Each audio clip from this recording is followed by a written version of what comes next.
여러분 안녕하십니까? 화요일 뉴스나이트 시작합니다. 미국 뉴욕을 방문 중인 이재명 대통령이 우리 시각으로 내일 새벽 유엔 총회에서 첫 기조연설에 나섭니다. 민주 대한민국의 복귀를 선언하고 한반도 정책 등 정부의 외교 비전을 제시할 걸로 보입니다. 취재기자 연결해서 자세한 내용 알아보겠습니다. 강진원 기자. 네, 미국 뉴욕입니다. 이재명 대통령 미국 방문 첫날 일정을 소화했는데요. 내일 새벽에는 유엔 총회에서 연설을 하죠. 네, 그렇습니다. 이재명 대통령은 우리 시각으로 내일 새벽, 이곳 시각으로는 23일 낮 뉴욕 유엔 본부에서 열리는 제80차 유엔 총회에 참석합니다. 190여 개 유엔 회원국 정상급 인사 가운데 7번째로 연단에 올라서 기조 연설을 합니다. 이 대통령은 이 자리에서 민주 대한민국의 복귀를 선언하고 한반도 정책 등 정부의 외교 청사진을 설명할 것으로 보입니다. 특히 한반도 비핵화를 위한 구상을 제시하고 국제사회의 지지를 요청할 거란 관측이 나오고 있습니다. 최근 이 대통령은 북한 핵미사일 프로그램의 중단, 축소, 비핵화라는 이른바 3단계 접근법을 꾸준히 언급하고 있습니다. 출국 전 외신 인터뷰에선 북핵 동결이 임시적 비상조치로서 현실적인 대안이 될 수 있다고 밝히기도 했습니다.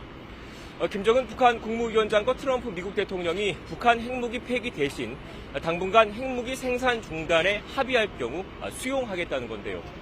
사실상 핵 보유국인 북한이 비핵화는 절대 포기하지 않겠다고 버티는 상황에서 일단 대화의 물꼬부터 터보겠다는 전략으로 풀이됩니다.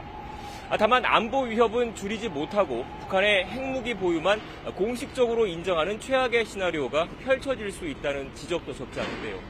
이 대통령이 내일 새벽 기조연설에서 어떤 보관을 내놓을지 관심이 쏠리고 있습니다. 네, 이 기조연설 외에 다른 굵직한 일정들도 좀 예정돼 있죠? 네, 그렇습니다. 우선 눈에 띄는 건 우리 시각으로 모레 새벽, 현지 시각으로 24일 진행되는 유엔 안전보장이사회 공개 토의입니다. 이 대통령은 한국 정상으로는 처음으로 이 회의를 주재할 예정입니다. 안보리 의장국의 대통령 자격입니다. 안보리는 국제평화 및 안보 유지와 관련해서 1차적으로 책임을 지고 유엔 회원국에 구속력이 미치는 결정을 할 수 있는 유일한 기관인데요. 미국, 영국, 프랑스, 중국, 러시아 등 5개 상임이사국과 총회에서 선출된 2년 임기의 비상임이사국 10곳으로 구성되어 있습니다. 한국은 지난해부터 올해까지 비상임이사국입니다. 의장국은 안보리 이사국이 한 달씩 돌아가면서 맡는데 9월 한 달은 우리나라 순서입니다. 이 대통령은 인공지능 AI와 안보를 주제로 열리는 이번 공개 토의에서 모두의 AI라는 기조 아래 국제평화와 번영을 위한 공동 대응을 강조할 방침입니다. 이 대통령은 이와 함께 이번 방미 기간 중에 프랑스, 이탈리아 정상 등과 잇따라 양자회담도 진행해서 정상 간 유대를 강화하고 협력 방안을 논의합니다. 방미 마지막 날인 현지 시각 25일에는 미국 월가의 경제 금융계 인사들이 대거 참석하는 투자 서밋 행사를 열어서 한국에 대한 투자를 요청할 계획입니다. 이번 방미 기간 트럼프 미국 대통령과의 한미 정상회담은 개최되지 않습니다. 최근 두 정상이 미국에서 만났고 다음 달 경주 에이펙 정상회의에서도 회담 가능성이 열려있는 점 등이 고려됐다고 대통령실 관계자는 설명했습니다. 지금까지 미국 뉴욕에서 YTN 강진원입니다. 네, 김정은 북한 국무위원장이 비핵화 요구만 아니라면 북미 대화에 나설 수 있다는 의사를 밝힌 지 하루 만에 한미일 3국이 북한의 완전한 비핵화가 목표라는 점을 재확인했습니다. 그렇다고 해서 미국이 북미 간 대화의 가능성을 차단하려는 것은 아니라는 분석입니다. 홍선기 기자가 보도합니다. 김정은 북한 국무위원장의 핵 보유국 인정 요구에 대한 미국의 대답은 하루 만에 나왔습니다. 마코 루비오 미 국무장관이 참석한 한미일 외교장관 회의에서 북한의 완전한 비핵화가 목표라는 점을 공동성명에 명시한 겁니다. 공동성명은 한미일 외교장관 회의를 맞아서 3국 정부가 합의하에 발표한 내용입니다. 앞서 김 위원장은 비핵화 요구만 하지 않는다면 북미 대화에 나설 수 있다는 뜻을 직접 밝히면서 미국의 반응이 주목됐습니다. 조선반도와 주변의 정세 추이를 엄정히 분석하시면서 공화국 정부의 원칙적인 대미 대한 입장을 천명하셨습니다. 표면적으로는 미국이 김 위원장의 요구를 거절한 것으로 보이지만 북미 대화 의지를 접었다고 보는 견해는 많지 않습니다. 오히려 김 위원장의 대화 의지를 확인한 이상 물밑 접촉을 통해 대화 명분을 찾는 작업이 빨라질 것이라는 분석이 우세합니다. 앞으로는 이 물밑 접촉을 통해서 그러니까 북한이 원하는 핵 보유국 지위의 문제와 미국이 원하는 비핵화 목표 간의 물밑 조율이 이루어질 가능성이 높다 이렇게 봐야 되겠죠. 한미일 3국은 또 북한과 러시아의 군사협력 증가에 심각한 우려를 표한다며 북러 밀착을 경계했습니다. 이와 함께 남중국 해의 불법적 해양 주장과 이를 강화하려는 시도를 강력히 반대한다며 대중국 견제 내용도 공동성명에 포함했습니다. 한미일 3국이 이처럼 동북아 영내에서 공조를 강화하는 모습은 이달 초 북중러 정상이 한자리에 모이면서 결속을 강화한 데 대한 맞대응 성격이 담긴 것으로 해석됩니다. YTN 홍성기입니다. 도이치모터스 주가 조작 의혹 등으로 기소된 김건희 씨 첫 공판 기일이 내일 열립니다. 법원이 재판 중개 신청을 받아들이며 법정에선 김 씨의 모습도 공개될 예정입니다. 우종훈 기자의 보도입니다. 민중기 특검팀이 구속 기소한 김건희 씨 첫 공판 기일이 내일 오후 진행됩니다. 준비 기일 없이 곧바로 공판이 진행되는 만큼 피고인 김건희 씨는 법정에 나와야 합니다. 법원이 언론사들의 법정 촬영 신청을 허가하면서 김 씨가 법정에 들어서고 공판이 시작되기까지 모습이 공개될 예정입니다. 지난달 구속된 김 씨가 공개석상의 모습을 드러내는 건 처음입니다. 특검은 특검보와 파견검사 등 8명이 참석합니다. 특검 조사에서 대부분 진술을 거부한 채 재판에서 다투겠다던 김건희 씨 측이 어떤 입장을 낼지도 관심입니다. 모레 김건희 씨는 김상민 전 검사로부터 이유한 화백 그림을 받은 뇌물죄 피의자로 특검 조사를 받을 예정입니다. 구속 상태로 재판에 넘겨진 뒤 첫 조사입니다. 김건희 씨가 공직자가 아닌 만큼 배우자 윤석열 전 대통령과 공모 관계가 드러나야 처벌이 가능한데 특검은 김 씨를 뇌물 혐의로 입건한 건 윤 전 대통령과 공범 관계를 전제로 하는 것이라 밝혔습니다. 핵심 의혹이었던 통일교 청탁 의혹의 정점, 한학자 총재 신병까지 확보하면서 특검 수사는 윤 전 대통령과 김건희 씨 부부의 공모 관계를 밝히는 국면에 접어들었습니다. YTN 우종훈입니다. 건강 악화를 이유로 특검 조사와 법원 재판에 나오지 않던 윤석열 전 대통령이 조은석 내란 특별검사팀이 추가 기소한 사건 첫 재판에 출석하기로 했습니다. 재판 직후 보석 신문도 예정돼 있는데 자신의 건강 상태와 석방 필요성을 직접 주장할 걸로 보입니다. 임예진 기자의 보도입니다. 윤석열 전 대통령 측은 오는 26일 윤 전 대통령이 법원에 출석한다고 밝혔습니다. 조은석 특별검사팀이 비상계엄과 관련해 직권남용죄 등으로 추가 기소한 사건의 첫 공판 기일에 나오기로 한 겁니다. 윤 전 대통령 측은 형사소송법상 피고인 출석이 공판을 시작하는 요건이고 그래서 반드시 출석해야 하는 상황이라고 이유를 밝혔습니다. 재판 절차가 시작된 이후 불출석해 벌석 재판으로 진행되는 내란 우두머리 혐의 재판과는 다르다는 취지입니다. 첫 재판 직후에는 윤 전 대통령이 건강 악화를 이유로 신청한 보석에 대한 신문도 진행됩니다. 윤 전 대통령이 자신의 건강 상태를 재판부에 직접 설명하고 구금 상태로 재판받을 수 없다고 강조하려는 의도로도 읽힙니다. 앞서 지난 7월 특검에 재구속된 윤 전 대통령은 모든 형사 절차를 사실상 거부해왔습니다. 특검 조사에 불응하고 체포영장 집행에 물리적으로 저항하는가 하면 내란 재판에는 10차례나 불출석했습니다. 최근에는 무인기 투입 등 외환 의혹으로 조사받으라는 특검 요구에 구치소 담당자를 통해 구두로 거부 의사를 밝혔습니다. 구치소를 벗어나 2달여 만에 처음 모습을 드러내는 윤 전 대통령이 어떤 입장을 밝힐지, 법원이 석방 요청을 어떻게 판단할지 관심이 쏠립니다. YTN 임혜진입니다. 내란 특검이 국민의힘 추경호 전 원내대표의 계엄 해제 표결 방해 의혹과 관련해 일부 국민의힘 의원들과 출석을 협의 중이라고 밝혔습니다. 박지영 내란 특별검사보는 언론 브리핑을 통해 국민의힘 의원 중에 출석 협의를 진행하는 분이 있다며 출석 가능성이 있는 분도 있다고 말했습니다.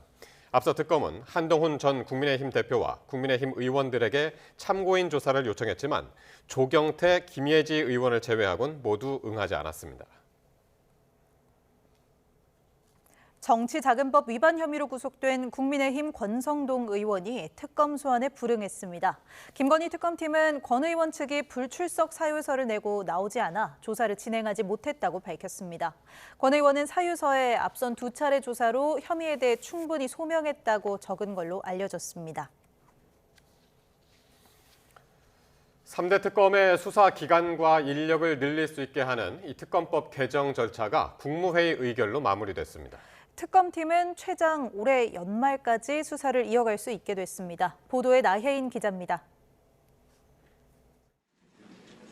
지난 11일 여당 주도로 국회를 통과한 3대 특검법 개정안이 국무회의 심의를 거쳐 의결됐습니다. 수사 기간을 30일 더 연장할 수 있게 하는 내용이 핵심으로 내란과 김건희 특검은 최장 180일, 최상병 특검은 150일까지 수사가 가능해졌습니다. 지난 6월 가장 먼저 수사에 나선 내란 특검은 12월 중순까지, 7월 초에 수사를 개시한 김건희 특검은 연말까지 수사를 이어갈 수 있게 된 겁니다. 애초 수사 기간이 한 달 짧은 최상병 특검의 경우 11월 말까지 활동할 수 있습니다. 특검팀에 파견되는 검사와 공무원 수도 늘었습니다. 현재 가장 규모가 큰 내란 특검팀은 검사 10명과 공무원 40명을 더 둘 수 있어 300명 이상 수사에 투입할 수 있게 됐습니다.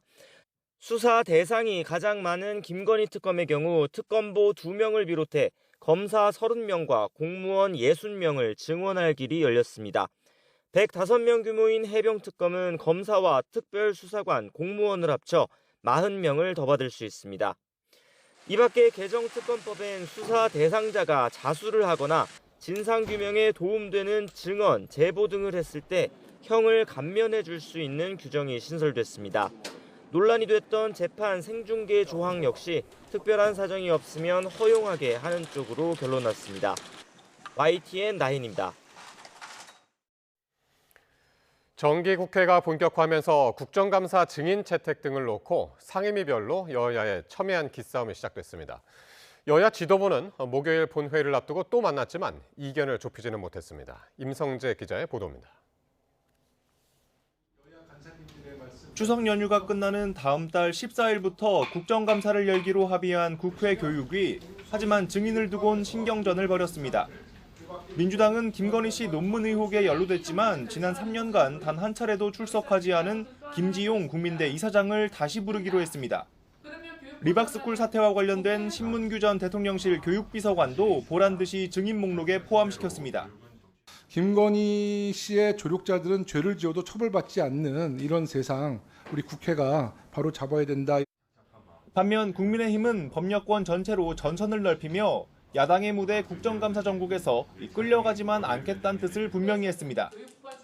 혁신당 조국 비대위원장의 자녀 특혜 의혹을 다시금 정조준하며 김동원 고려대 총장을 증인 목록에 올렸습니다. 야당도 협력할 것은 협력하겠지만 날카로운 눈으로 철저히 지켜보도록 하겠습니다. 뜨거운 감자인 배임죄 폐지를 놓고도 찬반 입장부터 밝혀라, 이재명 보호법이다, 온도차가 뚜렷합니다. 여야는 상임위마다 쟁점마다 평행선을 달리는데 지도부도 마찬가지입니다. 원내대표와 수석끼리의 2+2 회동이 이틀 연속 별다른 소득 없이 끝난 겁니다. 민주당은 정부조직법과 국회 증언감정법 등을 목요일 본회의에서 처리할 방침인데 국민의힘은 쟁점 법안을 더 손질해서 추석 이후에 다루자고 맞서고 있습니다. 할 게 없어요. 빠그러져서. 추가적인 회동 계획은 없습니다. 여야 협상이 사실상 결렬된 가운데 국민의힘은 법안 하나하나마다 무제한 토론으로 맞서는 무한 필리버스터 계획을 두고 마지막 검토를 이어가고 있습니다. YTN 임성재입니다. 국정조사 등에서 증인이 위증했는데도 이를 고발할 주체가 불분명해지는 문제를 해결하기 위한 이 법률 개정안이 여당 주도로 국회 운영위원회 소위원회를 통과했습니다. 국회 운영개선소위원회는 오늘 전체 회를 열고 국회에서의 증언 감정 등에 관한 법률 일부 개정안을 의결했습니다. 개정안은 국정조사 특위 등 활동 기한이 정해진 위원회가 해산된 뒤 위증 사실이 밝혀졌다면 본회의 의결을 통해 국회의장 명의로 고발할 수 있도록 법적 근거를 담았습니다. 사법부 수장인 조희대 대법원장을 국회가 부른 것을 두고 후폭풍이 거셉니다. 청문회를 강행한 민주당 강경파는 대법원장 고발과 탄핵까지 언급했는데 국민의힘은 삼권 분립 사망이라고 비판했습니다. 윤웅성 기자입니다. 법제사법위원회 소속 민주당 강경파들은 조희대 대법원장 청문회가 왜 필요한지 여론전에 화력을 집중했습니다. 대선 한 달 전 사법부가 정치 개입 목적으로 번갯불 파기환송을 한 게 의심스럽다면서 조희대 대법원장이 청문회장에 나오지 않으면 고발, 나아가 탄핵까지 갈 수 있다고 엄포를 놨습니다. 불출석도 고발하는 경우가 있습니다. 제가 제일 많이 들은 말이 탄핵 마일리지. 어느 정도 임계점에 이르면 폭발하는 겁니다.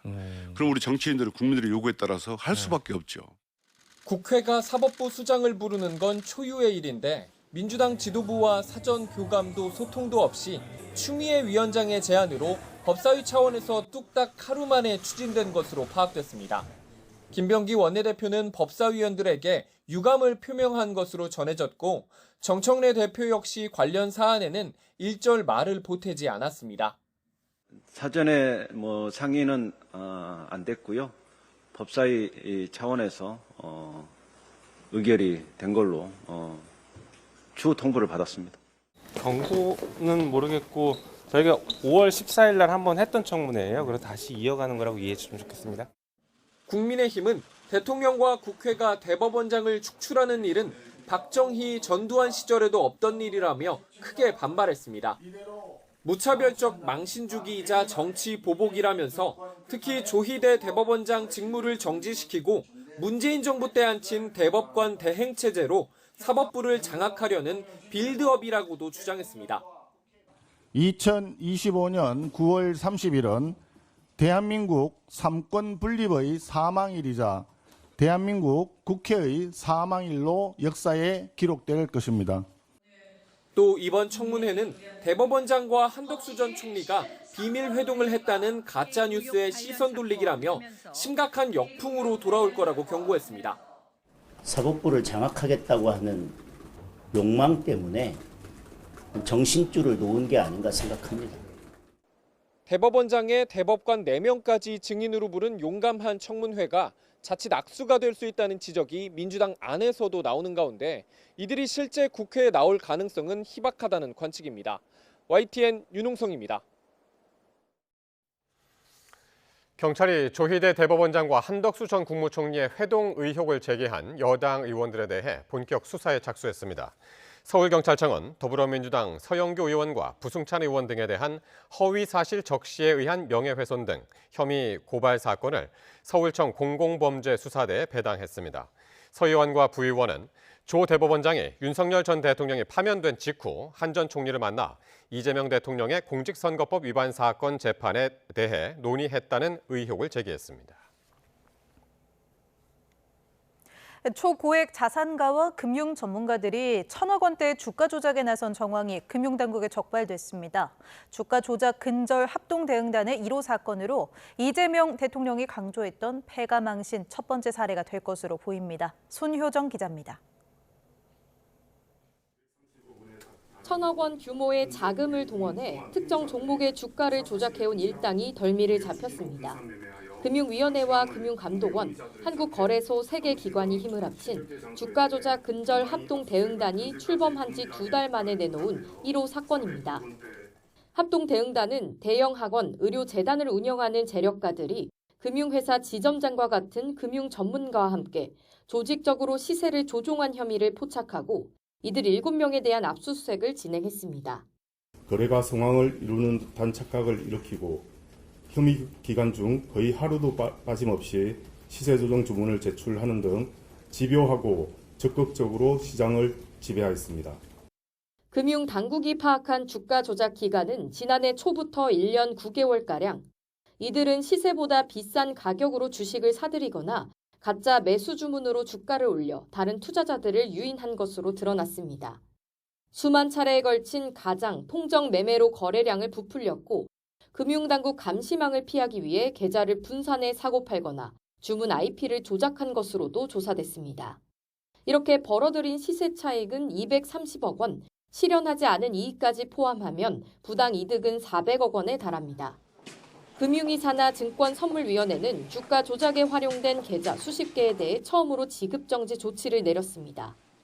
주가 조작 대상으로 연루됐다는 보도가 나온 DI 동일은 30% 가까이 떨어져 하한가를 기록했습니다.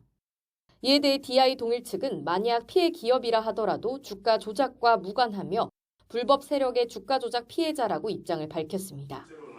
합동대응단은 혐의자에게 최대 800억 원에 달하는 과징금을 부과하고 원 스트라이크 아웃의 본보기가 되게 하겠다고 밝혔습니다. YTN 손효정입니다. 23명이 숨지고 9명이 다친 배터리 공장 화재 야리셀의 박순관 대표에게 1심에서 징역 15년의 중형이 선고됐습니다.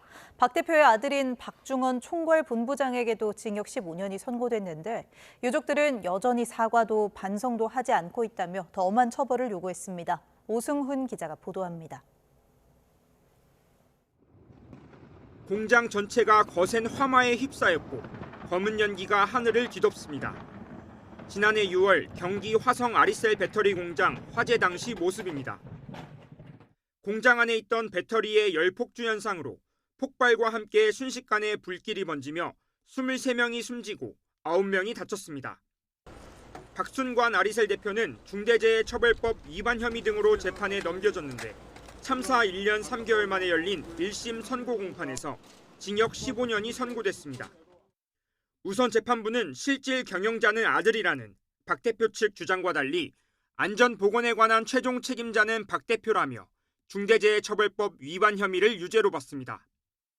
이어서 이미 여러 번 폭발 사고를 경험했는데도 생산량 맞추기에 급급한 나머지 아무런 대비 없이 생산 공정을 계속하다 사상자를 내 엄벌이 불가피하다고 질타했습니다. 예측할 수 없었던 불운한 사고가 아니라 예고된 인재였다는 게 법원 판단으로 재판 도중 보석으로 풀려났던 박 대표는 실형 선고와 함께 다시 구속됐습니다.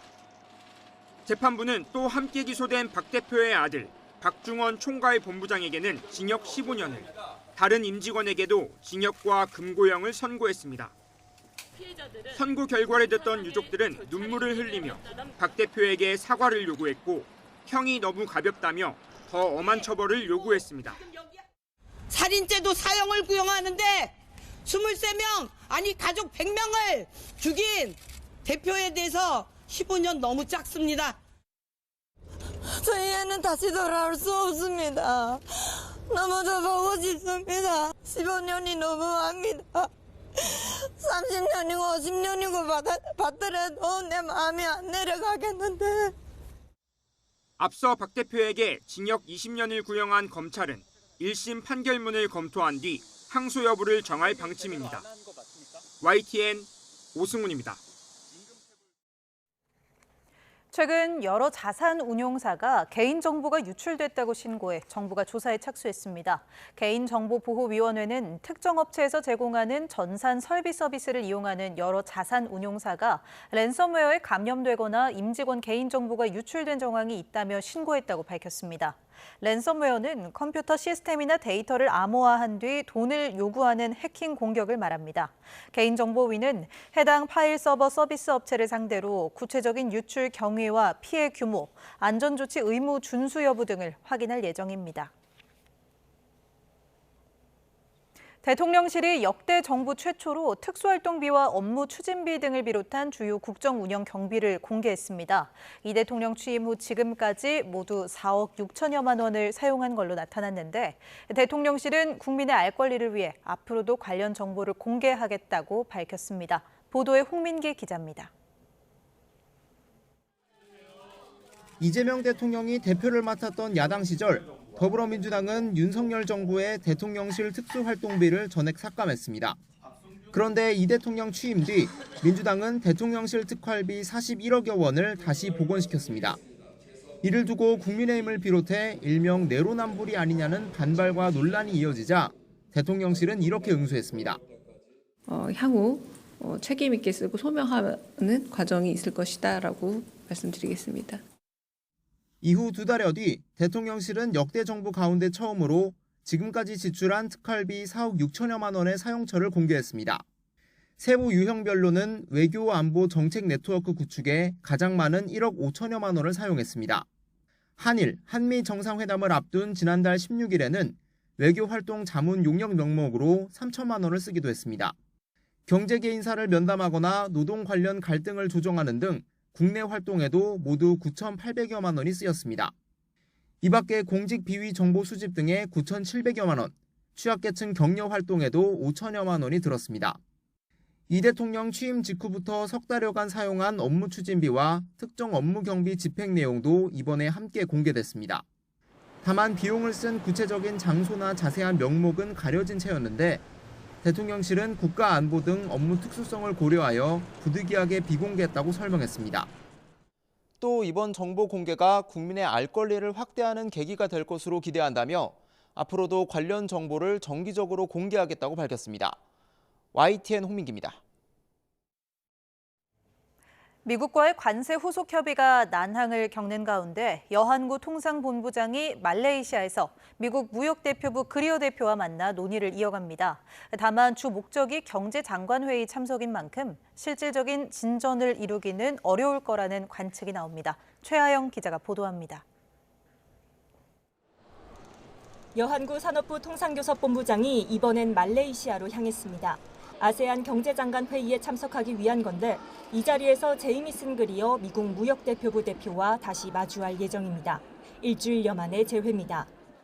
반도체, 철강 등 여러 가지 품목 관세 관련해서 우리 기업들의 어려움은 저희가 충분히 인지를 하고 있고 하여튼 최대한 우리 기업들의 입장을 반영할 수 있는 그런 방향으로 좀 최선을 다하고 있습니다. 한미는 지난 7월 말 관세 협상을 타결했지만 후속 협의가 난항을 겪고 있습니다. 3,500억 달러, 486조 원 규모의 대미 투자 방식을 놓고 이견을 좁히지 못하면서 자동차 관세는 여전히 인하되지 못하고 있습니다. 미국은 자신들이 결정한 투자처에 우리나라가 현금을 투입하고 투자금 회수 뒤에는 미국이 이익의 90%를 가져가는 방식을 압박하고 있습니다. 반면 우리나라는 대부분을 현금으로 투자할 경우 외환 시장의 혼란이 커질 것을 우려해 한미통화 스와프 체결을 요구하고 있습니다. 여러 경로를 통해서 우리나라 최대한 그 안전장치 마련하고 그리고 또 이러한 상업적 합리성 보장할 수 있도록 계속 설득 작업을 계속하고 있습니다. 다만 아세안 경제장관 회의 참석이 주 목적인 만큼 관세 후속 협의가 유의미한 진전을 이루긴 어려울 것으로 보입니다. 여 본부장은 이번 회의에서 그리어 대표뿐 아니라 유럽연합과 호주, 뉴질랜드, 싱가포르 등 아세안 주요 국가도 양자 면담을 추진할 계획입니다. YTN 최하영입니다.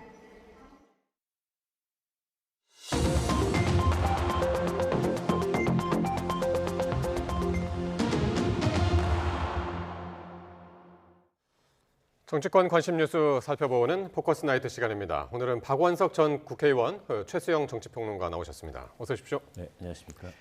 안녕하십니까. 국회 법사위가 오는 30일 청문회를 열기로 했습니다.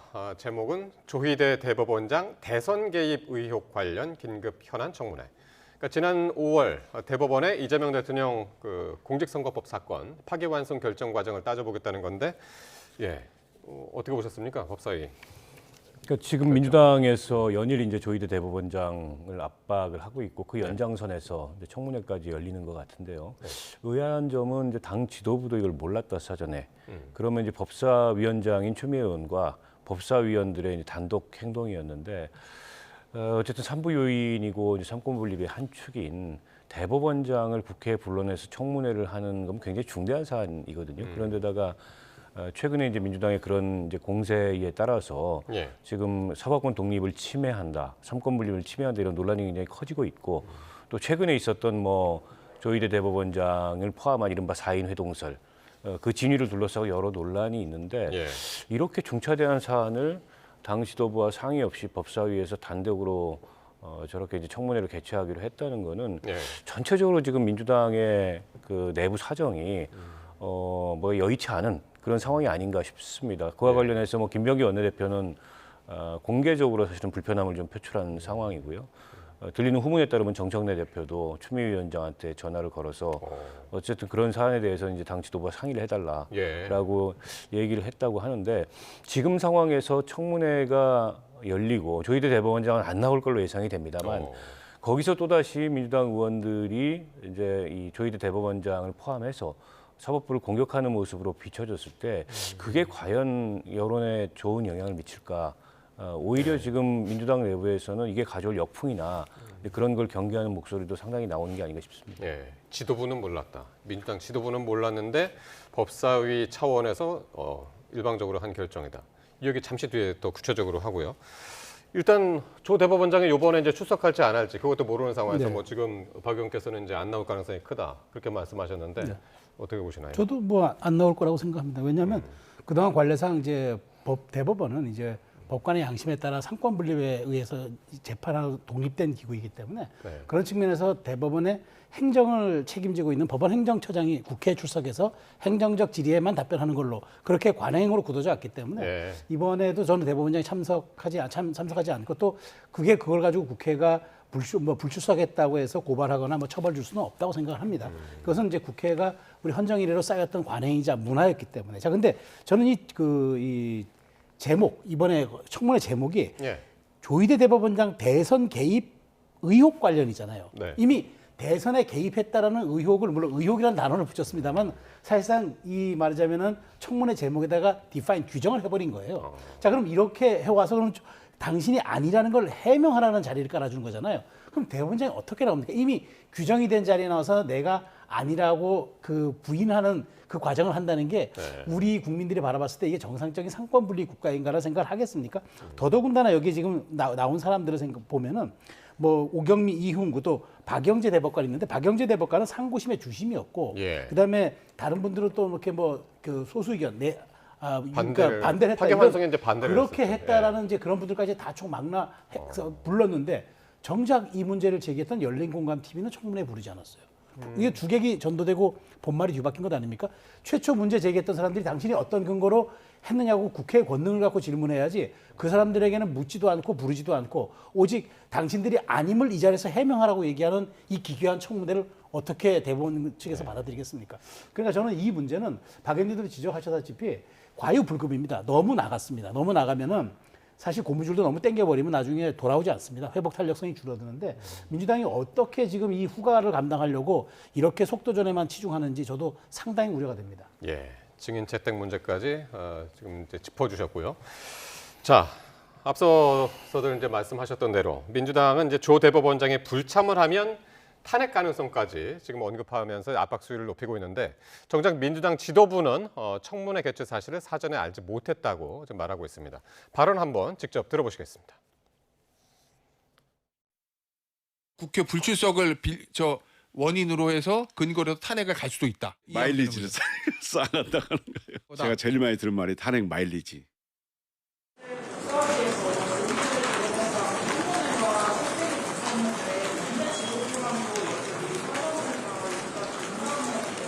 사전에 뭐 상의는 안 됐고요.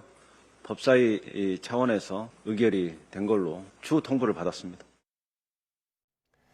그러니까요. 이번 청문회가 상당히 이제 초유의 청문회다. 그런 제목들이 많이 붙었죠. 왜냐하면 이제 현직 대법원장을 증인으로 세우는 뭐 그런 청문회이기 때문인데, 근데 이게 여당 지도부도 모르는 상태에서 과연 법사위 차원에서 이 결정이 가능하냐?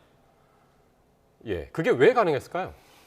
여당 지도부가 몰랐던 건 맞는 것 같습니다. 예. 이게 이제 검찰 청문회를 하고 있던 진행하던 도중에 갑자기 추미애 위원장이 안건 상정을 해가지고 이제 통과를 시키고 때문에 사전에 그 당 지도부도 이에 대해서 사전에 무슨 상의를 하거나 아니면 법사위 의원들의 의견을 듣거나 한 적은 없는 것 같아요. 상당히 어떻게 보면 당 지도부로서 좀 당혹스러운 상황이 연출이 된 거고. 그냥 이게 뭐 이제 지도부가 거리두기를 하는 게 아니라 진짜 몰랐을 거다. 그랬던 것 같습니다. 그러니까 사전에 계획이 없던 거고 좀 돌출적으로 법사위에서 저걸 통과시킨 게 아닌가 싶은데 지금 대체로 지금 민주당 법사위원들이 이른바 이제 강경파라고 하는 의원들 중심으로 구성이 돼 있고 최근에 이제 뭐 이 조희대 대법원장 관련된 그런 의혹 제기를 연일 하면서 법사위가 굉장히 어떻게 보면 좀 격앙돼 있는 이런 모습들을 보이고 있거든요. 근데 이제 당 지도부로서도 과연 저 청문회를 여는 게 정치적으로 이게 실익이 있는지에 대해서 여러 가지 고민이 될 것 같아요. 이게 여론이 그렇게 좋은 평가가 지금 나오지 않고 있습니다. 그런데다가 이게 대선이 끝난 지가 지금 한참 됐잖아요. 그리고 대선 직후부터 이 문제 제기를 계속 해왔다면 모르되 갑작스럽게 이 조희대 대법원장과 대법원을 향해서 사법부를 향해서 이제 공격으로 돌아섰고 그 이제 여당 측의 얘기를 들어보면 지난 이제 법원장 회의 같은 게 이 정부 여당이 추진하고 있는 사법개혁에 저항하는 거 아니냐 그런 모습으로 비춰졌기 때문에 그런 저항을 이 여당 측에서는 굉장히 못마땅하게 생각하고 있어서 한층 더 이제 조희대 대법원장을 향한 공세가 거칠어진 건데 그렇다 하더라도 이게 국정 운영에 책임이 있는 집권 여당에서 저 정도의 중대 사안, 그러니까 이 삼권 분립의 논란마저 일어나고 있는 그런 사안을 다루는데 당 대표도 원내대표도 몰랐다는 거는 상식적으로 좀 납득이 안 돼요. 그래서 이게 민주당 내부의 의사소통이나 혹은 규율이나 여기에 좀 상당한 문제가 있는 게 아닌가 싶습니다. 저는 이제 그 추미애 의원은 상임위원장이잖아요. 상임위원장. 근데 상임위원장이 사실은 민주당을 대표하는 자리는 아니지 않습니까?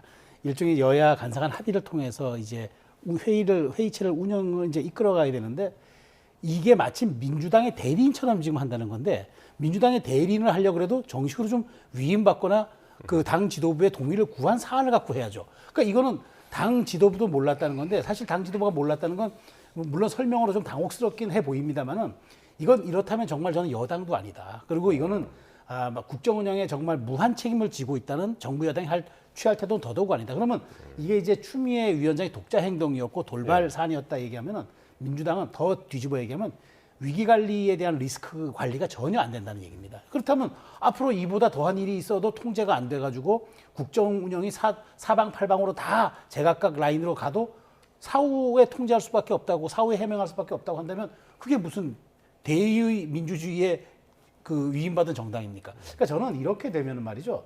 앞으로 이제 당원의 뜻 혹은 강성 당원들이 위임했던 그 뜻을 빌미로 삼아서 앞으로 모든 상임위에서 제각각 나간다고 해도 물론 뭐 이런 사안들이 다 발생하지는 않는다고 봅니다만은 이렇게 된다면 앞으로 여당이 국정을 어떻게 효과적으로 통제하고 컨트롤하고 이끌어갈 수 있는 그런 기능과 수단들이 형해야 된다는 얘기인데 이 부분에 대한 해명이 저는 너무 부족한 것 같아요. 그래서 이건 단순히 추미애 위원장의 돌발 해프닝으로 치부할 것이 아니라 이건 민주당이 앞으로 4년 7개월 이상을 국정을 운영해야 되는 정말 핵심 집권 여당으로서 앞으로 어떻게 이런 리스크 관리를 해야 될지 이것이 저는 정청래 대표와 김병기 원내대표에게 주어진 가장 큰 책무다. 이것부터 해결하지 않으면 다른 게 소용이 없다는 생각이 들어요. 그러니까요. 그러니까 육선 추미애 의원을 이제 야당 측에서도 이제 상당히 힘들어하는데 지도부 입장에서도 상당히 지금 버거운 것 같은 그런 느낌이 들긴 합니다. 자, 법사위에서 이 30일 대법원장 청문회 결정이 있던 어제 추미애 법사위원장의 오빠 발언이 논란이 됐죠. 여야 법사위원들은 장외에서 오늘 공방을 벌였는데요. 관련 발언들 한번 들어보시겠습니다. 윤석열 오빠 요 표현에 대해서는 조금 비판적인 시각도 있는 것 같아서요. 왠지 좀 비하적인 느낌도 좀 들고. 비합니까? 윤석열 오빠면 오빠고 동생이면 동생인데 뭘. 나경원 의원 관련 호칭은요. 우리 법사위에서도 더 많은 호칭이 있습니다. 나빠루 뭐. 국회의원의 품격이 안 맞는 거 아닌가요? 사실은 이제 빈정거린 거죠. 그래서 대학교 선후배 사이니까 그 호칭을 잡아가지고 이제 빈정거린 건데 추미애 법사위원장 경기도지사 나오려고 완전히 제가 눈이 돌았다는 표현을 써요. 그 쇼츠 찍으려고 법사위를 이용하는 거라고 저는 생각해요. 국민의힘 법사위원들의 유인물 그 노트북에 이제 부착한 것으로 인해서 여야의 언성이 높아졌고 추미애 위원장이 이렇게 하시는 게 윤석열 오빠한테 무슨 도움이 되나 이렇게 말하면서 일이 커졌는데 어제 그 상황은 어떻게 보셨습니까? 저는 추미애 위원장이 좀 불필요한 논란을 만들고 있는 게 아닌가 싶은데요. 그 상황에서 어쨌든 불필요한 호칭을 씀으로 인해서 오히려 감정적 대립만 더 격해졌고 그리고 아무리 이제 나경원 의원과 윤석열 전 대통령과의 개인적인 관계를 빗대서 그런 말을 한다 하더라도 다분히 어쨌든 비하적 의도가 있어 보이지 않습니까? 근데 국회의원의 품격이 아닐 뿐만 아니라 어쨌든 상임위를 대표하는 상임위원장으로서 더군다나 지금 여성 최다선 의원입니다. 부적절하죠. 그러므로 인해서 불필요한 지금 갈등을 또 유발한 거고, 지금 국회 법사위를 보고 있으면 무슨 생각이 드냐면 서로 간에 한술 더 뜬다 이런 생각이 들어요. 한쪽이 뭔가 이게 그 상대의 비판을 받을 만한 그런 빌미를 제공하거나 부적절한 언행을 하면 그 다음 날은 또 반대쪽에서 그 비슷한 언행이 나옵니다. 예를 들어서 나경원 의원 그 법사위 간사 선임 안 한 걸로 인해서 추미애 위원장이 너무 독주하는 거 아니냐 이런 비판이 나왔는데, 그 직후에 바로 나경원 위원장이 초선들은 가만히 있어. 이 발언을 함으로 인해서 논란을 자초했고, 또 얼마 전에 곽규택 의원이 박지원 그 의원을 향해서 사모님 뭐 하시냐. 그것도 사실은 굉장히 불필요한 얘기였어요. 그러니까 지금 보면 국회 법사위가 굉장히 중요한 상임위원회고, 국회에서 어떻게 보면 가장 뜨거운 상임위원회인데 동시에 가장 불량 상임위가 돼 있는 게 아닌가 싶어요. 이 점에 대해서 여야 할 것 없이 좀 자성이 필요한 그런 시점이 아닌가 싶습니다. 그러니까요. 뭐 주진우 의원이 뭐 품격 얘기했습니다만 이건 뭐 여야를 떠나가지고 국회의원의 품격과 관련된 문제이기도 하고, 여야 대표들도 뭐 비슷한 얘기를 주고받았잖아요. 똘만 얘기도 하고 말이죠. 뭐 사실 그 정치는 우리가 일종의 정치가 스포츠와 전쟁의 사이에 있다고 하더라도 우리가 품격을 지키면서 해야 된다고 얘기하잖아요. 왜냐하면 제도 안에서 서로가 갈등하더라도 제도 안에서 하는 거기 때문에 그 룰 안에서 하는 거라서. 근데 이제 지금 이런 얘기를 요즘 보면 그 제가 그래서 품격의 품자가 입구자가 3개거든요. 그래서 결국 이제 그게 말이 쌓여서 그 사람의 이제 그 인격을 대변한다 이런 의미인데, 제가 그러면 조금 전에 그 다시 민주당 의원들의 표현을 빌리면은 정청래 대표가 이번 사안에서 몰랐다고 하는 게 추미애 누나한테 도움이 됩니까? 이렇게 지금 얘기가 되는 거잖아요. 굳이 굳이 빌린다면은, 그러니까 우리가 흔히 관용적으로 오빠 동생 사이라고 얘기하면 매우 친한 사이를 의미하지 않습니까? 그런데 왜 이게 국회 상임위에서 이 얘기가 나와요? 전직 대통령과 현직 오선의 야당 의원의 사이를 왜 그렇게 치환을 해야 되죠? 그냥 예를 들어서 특정 학교의 법대사이면 선후배, 그럼 그게 선배한테 도움이 됩니까? 뭐 이렇게 얘기해도 될 일이고, 뭐 여러 가지 표현이 있었을 텐데 굳이 그렇게 오빠라는 말을 했던 것은 성차별적인 사실 그런 것도 있는데다가 특히 이제 민주당이 성인지 감수성을 매우 주장하는 그런 정당인데 거기에 전혀 부합하지도 않고, 또 그것이 다른 사람들은 여성의 입에서 또 여성을 비하하는 발언이 나왔다고 했을 때, 저는 이 부분은 사실 이번 법사위 어떤 그 여러 가지 갈등의 본질과 상관없이 저급했던 그 민주당의 그런 인식들을 드러내는 것 같고, 그다음 추미애 위원장이 갖고 있는 정치적인 어떤 그런 그 식견이라든가 그런 경륜도 일거에 무장해제시키는 듯한 아주 이거는 그 뭐랄까 품격이 낮은 발언입니다. 그리고 오히려 이게 사태의 본질을 뒤바꿔 버렸잖아요. 그런 측면에서 아무리 그 상대가 좀 밉고 그렇다 하더라도 증오라는 개념을 도입해서는 안 되죠. 최소한 다시 이것이 끝나면은 서로가 화해하는 그런 동반자 사이로 생각해야지, 저렇게 상대를 멸절해야 될 상대로 생각하다 보니까 이런 강한 발언들이 나오는 것 같습니다. 그래서 오늘 국민의힘의 여성 의원들이 이 추미애 위원장에 대해서 윤리위 제소를 검토하겠다, 뭐 이런 기자회견도 열었습니다만은, 그런데 왜 이 법사위에서 자꾸만 이 추미애 위원장하고 나경원 의원 사이에 이렇게 과격한 언행들이 오갈까? 둘 다 지금 내년 지방선거를 앞두고 일부러 그러는 거 아니야? 이런 지적들도 나옵니다. 뭐 그런 해석들도 있고요. 각자가 이제 지지층을 의식한 이제 그런 정치를 하다 보니까 지지층한테 어떤 모습으로 어떻게 어필할까, 이게 지금 주 관심사들이 아닌가 싶습니다. 근데 이제 국회를 그렇게만 운영할 수 없거든요. 왜냐하면 어쨌든 국회에서 여야 간의 대립 갈등, 뭐 의견 차이가 늘 있는 법이고, 그걸 이제 어떤 방식으로 어떻게 풀어나가는가, 이게 이제 정치의 방법인데, 지금 아예 이제 정치가 실종된 채 자기 지지층을 향한 어떤 뭐랄까요, 그 구애나 자기 지지층에게 어필하려고 하는 이런 모습들만 지금 여야가 서로 보이는 것 같아요. 사실은 6선 의원이 상임위원장, 5선 의원 간사 둘 다 어색합니다. 그만큼 이제 국회 법사위가 뜨거운 여야 간의 전장이다 보니까 거기에 이제 경험 많은 그런 의원들을 내세운다, 이런 명분을 각 정당에서 취하고 있습니다만, 이제 그런 명분이 좋은 결과를 지금 낳지 못하고 있는 것 같아요. 원래 이제 이춘석 그 의원이 법사위원장을 하다가 지난번에 이제 주식투자 사건으로 물러나고 탈당하고 그 공백을 지금 메운 건데, 꼭 추미애 의원으로 그 공백을 메워야 됐을까라는 생각이 들고, 당에서는 뭐 추미애 의원이 워낙 경험도 많고 또 이른바 이제 그 전투력이 굉장히 강한 그런 의원이기 때문에 법사위를 그렇게 여당이 자기중심적으로 운영하기 위해서 내세웠다고 봅니다만, 추미애 의원의 희망도 있었던 것 같아요. 내년 이제 지방선거 때 추미애 의원이 뭐 경기지사에 도전한다, 이런 여러 가지 함합평들이 도는 걸로 봤을 때 정치인이 어쨌든 공직선거를 준비하는 과정에서 지지층들한테 뭔가 두각을 나타내기 위한 그런 정치를 하는 게 잘못은 아닙니다. 근데 그것으로만 이제 국회를 운영할 수는 없거든요. 그러면 국회 운영이 제가 보기엔 불가능해지고 국회 운영이 비정상이 되는데 지금 여야 간에 서로가 그런 모습을 보이는 게 아닌가 대단히 안타깝습니다. 예, 평론가님. 그러니까 지금 그 사실상 이번 그 법사위에 대해서 뭐 이제 위원장과 간사 이 논쟁과 갈등을 통해서 양쪽이 사실 존재감을 부각시키려는 의도가 아주 없다고는 할 수 없는 것 같아요. 왜냐하면 추미애 위원장이 법사위원장 사실 6선에 맞는 게 흔치 않은 일이기도 하고 5선에 또 간사가 나오는 건 흔치 않은데 그럼에도 불구하고 서로가 여성 대 여성 또 다선 대 다선 그다음에 각자의 지지층에 소구하는 약간 그런 캐릭터를 가진 정치인 이게 맞붙으면서 나경원 의원은 뭐 지금 명시적으로 얘기하고 있지 않습니다만 잠재적 서울시장 후보군으로 평가받고 있는 분이고 그렇다면 과연 경기에 비해서 그나마 좀 서울이 좀 괜찮다고 보수 진영에서는 하기 때문에 그 부분을 노리는 게 아닌가 그런 생각도 드는 게 좀 당연하고 그다음에 경기지사를 뭐 추미애 위원장도 노린다고 하는데 그렇다고 해서 이것들이 저는 당위성을 갖지 못한다. 왜냐하면 입법으로 대의 민주주의를 기관하는 그러니까 그 책임지는 사람들은 그 성과를 통해서 다시 재평가를 받아야지 당원들의 눈에만 들겠다고 하면 정당 활동만 하면 되지 굳이 국회 활동을 통해서 이렇게까지 국가의 일들을 그 정말 나락으로 떨어뜨린 다음에 자신의 정치적 욕망을 채우겠다는 거는 그거는 본말이 전도된 행위이기 때문에 정말 지금에 집중해달라. 추미애 의원은 이재명 정부의 골든타임을 책임져야 되는 사람이고 나경원 의원은 보수의 재편과 보수의 리빌딩도 책임져야 하는 분들입니다. 각자의 소명들을 좀 잊지 않았으면 좋겠습니다. 예, 두 분 모두 우리 두 분의 말씀을 좀 새겨 들었으면 좋겠는데요. 자, 이런 가운데 여야 원내지도부가요, 오늘 정부조직법 개정안 등 현안을 또 논의를 했는데 이틀 연속으로 합의에 실패했습니다. 자, 그러면 민주당 오는 25일 날 본회의에서 이제 그 법안 상정한다고 했는데 그 예정됐던 법안들 다 상정을 하는 건가요?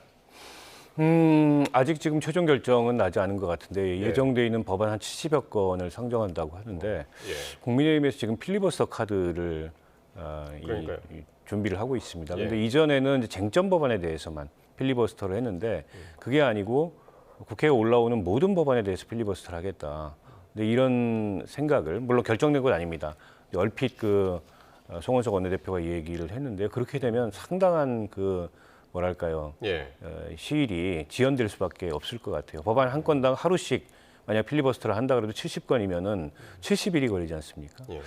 근데 이제 정부조직법을 포함해서 중요한 법안들이 있는데 70일 동안 그 법안 처리를 하게 되면 국회 의사 일정이 좀 한없이 지연되기 때문에 민주당에서는 끝내 합의가 안 되고 국민의힘에서 필리버스터 카드를 꺼낸다면 아마도 정부조직법안 중심으로 주요 쟁점 법안만 먼저 이번 임시국회에 상정하는 것도 이번 국회에 상정하는 것도 25일 날 검토하고 있는 것으로 알고 있습니다. 그러니까 지금 국민의힘에서 문제 삼고 있는 것은 그 말씀드린 대로 대표적으로 정부조직법 개정안이죠? 네, 그렇습니다. 그러니까 지금 뭐 검찰청 없애고 그다음에 여러 가지 뭐 이번에 기후에너지부 신설하고 여러 가지가 있는데 저는 그래서 지금 그 지난번에 김병기 원내대표하고 송원석 원내대표가 합의했던 그것을 파기했던 후과가 이렇게 오는 겁니다. 그것만 통과시켰으면은 특검법 연장시키지 않고 이 법은 정부조직법은 전부 다 야당이 협조해 주기로 한 것 아닙니까? 그걸 그렇게 지지층의 요구에 따라서 그 합의를 파기한 것이 이렇게 큰 후과로 돌아왔는데 자 말씀하신 것처럼 69개 법안을 계속 하루씩만 24시간씩만 홀대도 무려 70일이 걸립니다. 정기국회가 100일입니다. 이거 내년 3월까지 넘어가야 합니다. 어떻게 감당합니까? 그러니까 이제 결국 민주당에서도 그리고 이게 어떤 피로도가 쌓이냐면 민주당 의원들이 매번 이걸 해제시켜야 되기 때문에 매번 국회 와야 됩니다. 의장 매번 주재해야 됩니다. 굉장히 번거로워지는. 이거 정말 피로도가 엄청나죠. 그리고 국민들 눈에 보기에도 여당으로서 체면이 말이 아닐 겁니다. 그러다 보니까 아마 이제 쟁점 법안만 단순화시켜서 이것만 처리하고 나머지는 뒤로 미루는 전략을 하는 것 같은데 그러니까 저는 여기서 본원적으로 김병기 원내대표가 이런 걸 예단하고 합의했던 것 아닙니까? 근데 그거를 아무런 그 사전 조율 없이 깨고 나니까 이렇게 여야가 극한 파행으로 치닫는 건데 지금이라도 좀 정치를 복원해야 합니다. 언제까지 이렇게 정말 서로가 벼랑 끝 대치를 통해서 나락으로만 가야 되겠습니까? 출구를 찾아야죠. 자, 그러면 그 필리버스터 관련해 가지고 송원석 원내대표가 오늘 이제 마침 이제 취임 100일이었는데 그 기자회견에서 이렇게 이야기를 했습니다. 한번 들어보시죠. 국회에서 할 수 있는 유일한 수단이 마지막에 모든 법안에 대해서 그러면 우리가 필리버스터를 하겠다 하는 방안밖에 없기 때문에 소수 야당으로서 고심 끝에 우리가 할 수 있는 유일한 수단이기 때문에 그런 얘기가 나온다. 네, 소수 야당이 할 수 있는 유일한 수단이다 이렇게 이야기를 했는데 과연 진짜로 모든 법안에 대해서 필리버스터를 과연 하게 될까? 어떻게 예상하시나요? 근데 그건 이제 약간 자가당착이 될 수가 있습니다. 국민의힘도 동의하거나 국민의힘도 합의한 법안에 대해서까지 필리버스터를 한다는 건 일종의 자기 부정이잖아요. 결국 이제 저렇게 발목 잡게 한다라는 또 이제 따가운 은총을 받을 수밖에 없고요. 때문에 야당으로서도 모든 법안에 대해서 필리버스터를 한다는 건 여당을 매우 곤란하게 할 수 있지만 그만큼 또 여론으로부터 받는 어떤 압박이랄까 그렇죠. 부담도 굉장히 클 수 있기 때문에 예. 아직까지 최종 결정을 안 하고 예. 어쨌든 여론에 이걸 좀 띄워보는 단계가 아닌가 싶은데요. 물론 그럴 수는 있습니다. 아예 쟁점이 없는 법안들, 그러니까 야당도 합의했거나 동의하는 법안들은 빼고 예. 이를테면은 다소 이제 민주당 색깔이 강한 그런 법안들에 대해서만 선별적으로 필리버스터를 할 수 있어요. 그러니까 예전에는 뭐 정부조직법 3개, 4개, 뭐 검찰개혁법 3개, 4개 하면 그것만 필리버스터를 했는데 그보다는 범위를 좀 확대해서 하겠다. 이렇게 약간 절충적인 형태로 정리를 할 수도 있을 것 같은데 어쨌든 이렇게 되면 굉장히 소모적인 피차간의 그런 상황을 맞이할 수밖에 없습니다. 어쨌건 그 매번 필리버스터를 하려면 매번 본회의를 열어가지고 또 해제 표결을 해야 되고 그러려면 180명 이상이 모여야 되기 때문에 민주당 의원들은 하루 걸러 한 번씩 국회에서 저 필리버스터를 해제하는 본회의를 열어야 되고 국민의힘의 의원들은 국민의힘 의원들대로 24시간 필리버스터를 끌려면 최소한 한 10명 정도의 의원이 필요하거든요.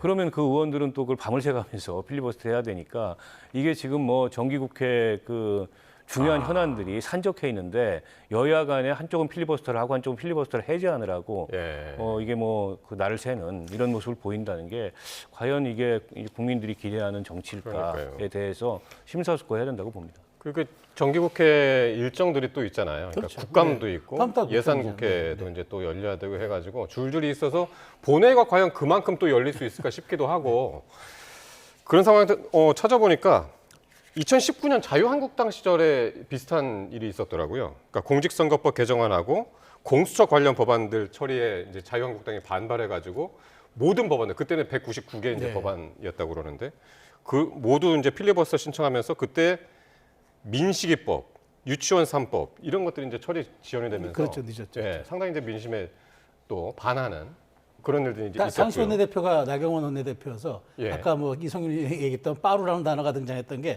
바로 그 시기였던 거죠. 그러니까 뭐 사실 그렇게 극한 대치가 나은 게 뭐가 있었습니까? 야당은 야당대로 거리로 나왔는 그런 아스팔트 우파라는 소리 듣게 됐고 여당은 여당대로 결국 민주당 문재인 정부가 결국은 정권을 헌납하고 말지 않았습니까? 서로가 정말 성과는 얻지 못하고 극한의 일로 갔기 때문에 반면교사를 삼아야죠. 자, 과연 어떤 결정을 하게 될지 국민의힘 지도부 결정 주목이 되는 상황입니다. 자, 그리고 이제 오늘 밤입니다. 이제 몇 시간 남지 않았는데 이재명 대통령이 유엔 총회 참석을 하기 위해서 지금 뉴욕에 방문하고 있는데 오늘 밤 사이에 유엔 총회에서 이제 기조 연설에 나설 예정입니다. 국제사회에 과연 어떤 메시지를 던질까? 이게 지금 관심인데 어떻게 보시나요? 아무래도 이제 지난 비상계엄 사태가 있었기 때문에 그 비상계엄을 극복하고 대한민국의 민주주의가 복원됐다라는 것을 세계에 알리는 그런 메시지에 주안점을 두지 않을까 싶고요.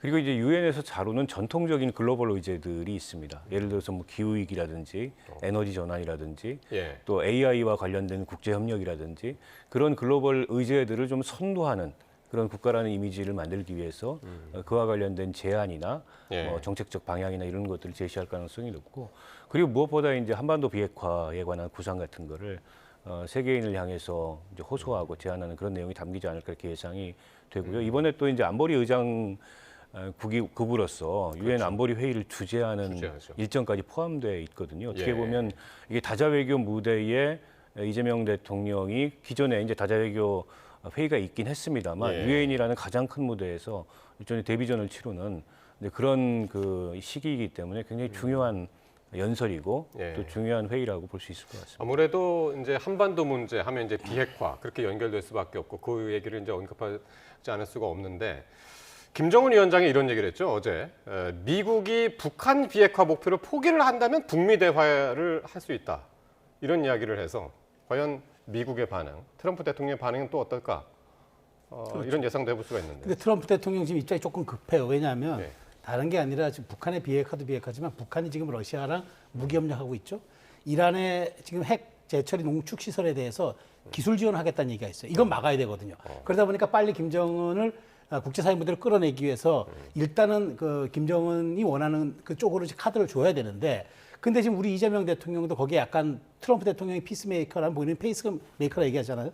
그러다 보니까 이번에 BBC 인터뷰에서도 북한 비핵화 관련해서 동결하고 축소하고 그러면 비핵화를 논의하겠다는 얘기인데, 동결, 축소, 비핵화 이 문제가 겉으로는 일견은 괜찮아 보이는 이론 같지만 잘못하면 이게 군축으로 가버립니다.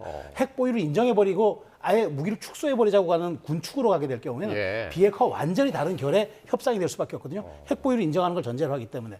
그래서 이 부분은 이번에 아마 유엔 총회에서 언급을 하더라도 제한적으로 언급을 할 것 같고요.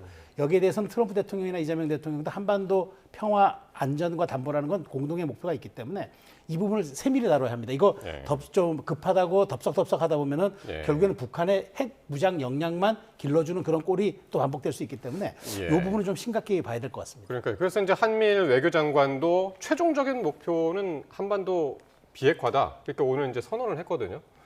그래서 이제 지금 말씀하신 대로 비핵화인데 이제 이재명 대통령 그거를 3단계로 하겠다 그거잖아요. 바로 안 된다 이거는 그런 이야기인데. 그러니까 결국 비핵화를 이 지금 한반도 평화 안전 문제를 해결하는 입구에 둘 거냐, 아니면 출구에 둘 거냐, 이 이제 관점의 차이일 수 있다고 생각해요. 그동안에 이제 우리가 추진해 왔던 정책은 문재인 정부 시절에 그걸 이제 입구에 두겠다라는 정책이었는데, 그때보다 지금 북한의 입장이 훨씬 더 강경해졌고 사실상 두 개의 국가를 선언하고, 그리고 북미 관계도 북미 간의 대화도 완전히 단절됐지 않습니까? 오늘 김정은 위원장이 그 제안을 한 그런 발언을 한 그 속내는 핵 보유국으로 인정해 달라. 그리고 핵 보유국 간의 대화는 이 감축 협상, 동결이나 감축밖에 없다. 비핵화가 아니라 이 얘기를 하는 거고요. 근데 이제 트럼프 대통령이 이걸 어떻게 받아들일지 모르겠습니다. 어쨌든 트럼프가 갖고 있는 또 나름의 그 뭐랄까 실용적인 면모랄까요?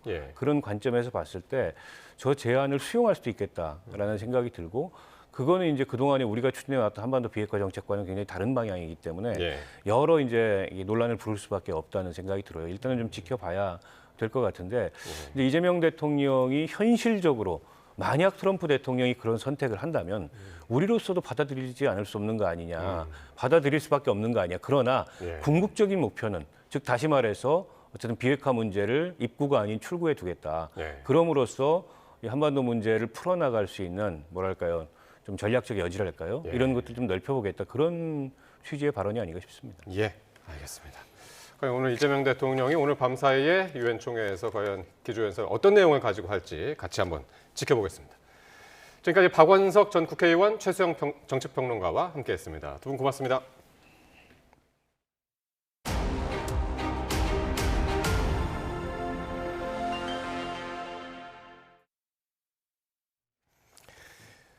네, 찬 공기가 이 초강력 태풍은 막았지만 내일과 모레는 전국에 또 한 차례 가을 호우가 내릴 전망입니다.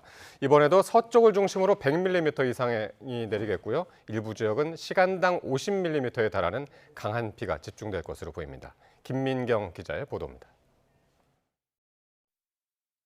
먼 남쪽 해상에서 두 개의 거대한 소용돌이 구름이 포착됩니다. 초강력 세기로 발달한 18호 태풍 나가사와 강도 강단계의 19호 태풍 너구리입니다. 두 태풍 모두 강한 세력을 지녔지만 나가사는 서쪽으로, 너구리는 동쪽으로 이동해 우리나라에 직접적인 영향을 주지는 않겠습니다. 찬 공기가 한반도 남쪽까지 깊숙이 내려와 태풍의 북상을 막았기 때문입니다. 하지만 우리나라는 당분간 북쪽 찬 공기와 남쪽의 더운 수증기가 맞물리면서 요란한 가을 호우가 잦을 걸로 보입니다. 우선 내일과 모레 서쪽 지방에 많은 비가 예보됐습니다. 충남과 호남에는 최대 100mm 이상, 수도권과 강원 북부에는 80mm가 내리겠습니다. 기상청은 이번 비가 두 차례에 걸쳐 강해질 걸로 내다봤습니다. 내일 오전부터 밤까지는 북쪽을 지나는 저기압의 영향으로 중부지방에 강한 비가 내리고, 모레 새벽부터 오전에는 충남과 전북에 집중호우가 예상됩니다. 저기압이 지난 뒤로 북쪽에서 찬 공기가 내려오고 남쪽에서는 고기압의 가장자리를 따라 수증기가 유입되면서 서해상에 정체전선이 만들어질 걸로 보이기 때문입니다. 24일 수요일 오전에서 밤 사이에 중부지방을 중심으로 시간당 20에서 30mm의 강한 비가 예상이 되고 있고요. 25일 목요일 새벽에서 오전 사이에는 서쪽 지역인 충남 서해안과 전북 서부를 중심으로 시간당 30에서 50mm의 매우 강한 비가 예상됩니다. 일부 지역에서는 돌풍과 천둥 번개를 동반하겠고 해상이나 해안가에서도 물결이 높게 일 수 있어 주의가 필요합니다. 비는 목요일인 모레 오후에 중부지방부터 점차 그치겠지만 주말 사이 전국에 또 한 차례 요란한 비가 내릴 가능성이 있습니다. 특히 가을이지만 최근 예보치를 넘어서는 국지성 호우가 잦은 만큼 호우로 인한 피해 없도록 미리 대비가 필요합니다. YTN 김민경입니다. 코스피가 장중에 3,490대로 올라서며 또다시 장중과 마감 기준 사상 최고치를 기록했습니다. 코스피는 3,489로 출발해 사상 최고가인 3,494까지 올라 장중 최고가를 경신한 뒤 마감 기준으로는 최고가인 3,486으로 장을 마쳤습니다. 시가총액 1위인 삼성전자는 85,900원까지, 2위인 SK하이닉스는 36만 3천원까지 올라 각각 52주 신고가를 달성했습니다. 코스닥은 외국인과 기관이 동반 순매도를 하면서 장중에 하락 전환에 872로 장을 마쳤고 원달러 환율은 1,390원대 초중반에서 횡보했습니다. 트럼프 미국 대통령이 임신 중 타이레놀 복용이 자폐아 출산 가능성을 높인다며 의사들에게 공식 통보하겠다고 밝혔습니다. 제조사와 학계는 근거 없는 주장이라며 강력 반발하고 있어 적지 않은 파장이 예상됩니다. 권준기 기자입니다. So taking Tylenol is not good. 트럼프 대통령이 타이레놀의 위험성을 경고하기 위해 기자회견을 열었습니다. 타이레놀의 아세트아미노펜 성분이 임신부의 자폐아 출산 위험을 높인다는 겁니다. 현대 문명을 거부하는 종교 공동체인 아미시는 자폐증이 없다는 주장을 근거로 들기도 했습니다. There are certain groups of people that don't take vaccines and don't take any pills that have no autism. That have no autism. Does that tell you something? 트럼프 대통령은 2000년대 들어 미국에서 자폐증이 400%나 늘어난 만큼 이번 발표는 역사적이라고 강조했습니다. 식품의약국이 이 사실을 의사들에게 통보하고 타이레놀 포장에도 표기하겠다고 밝혔습니다. The FDA will issue a physician's notice about the risk of acetaminophen during pregnancy and begin the process to initiate a safety label change. 타이레놀 제조사인 캠뷰는 백악관 발표에 과학적 근거가 없다고 반박했고 의학계도 데이터에 기반하지 않은 엉터리 주장이라고 비판했습니다. 임신부에게 가장 안전한 해열제인 타이레놀이 금기시될 경우 더 큰 위험을 초래할 거라고 경고했습니다. Not taking it, not treating the fever probably has more adverse effects that you need to worry about than taking the medication. We have overwhelming information from many years of data. 백악관 발표로 타이레놀 제조사 캠뷰의 주가는 7% 넘게 폭락했습니다. 반면 백악관이 자폐 증상 치료제로 인정한 류코보린 제조사 글락소스미스클라인 주가는 상승세를 보였습니다. YTN 권준기입니다. 식품의약품안전처는 도널드 트럼프 미국 대통령이 제기한 타이레놀 섭취와 자폐증의 연관성에 대해 해당 제약업체의 의견 및 자료 제출을 요청했다고 밝혔습니다. 이어 제출되는 의견과 자료를 바탕으로 신중하게 검토해 나갈 것이라고 덧붙였습니다.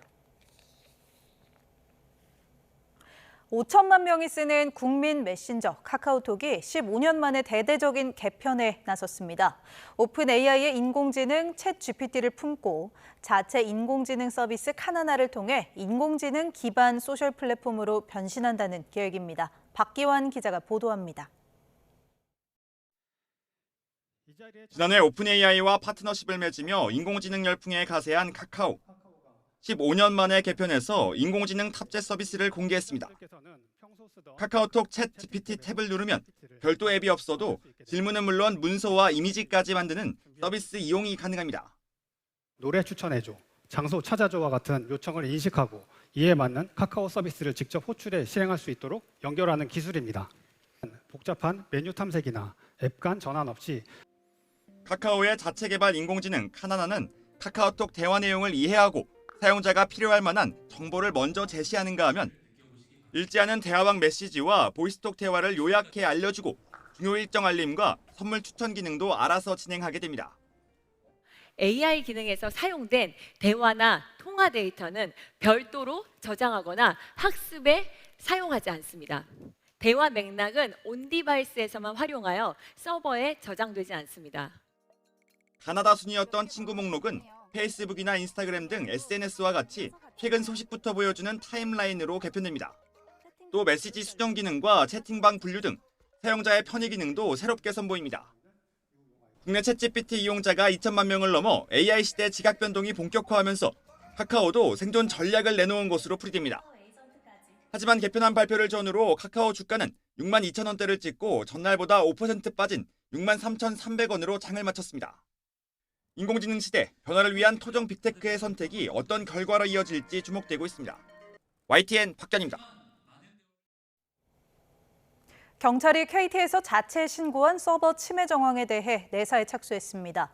또 현재까지 경찰에 신고한 무단 소액 결제 피해자는 지난 발표보다 14명 더 늘어난 214명으로 집계됐다고 밝혔습니다.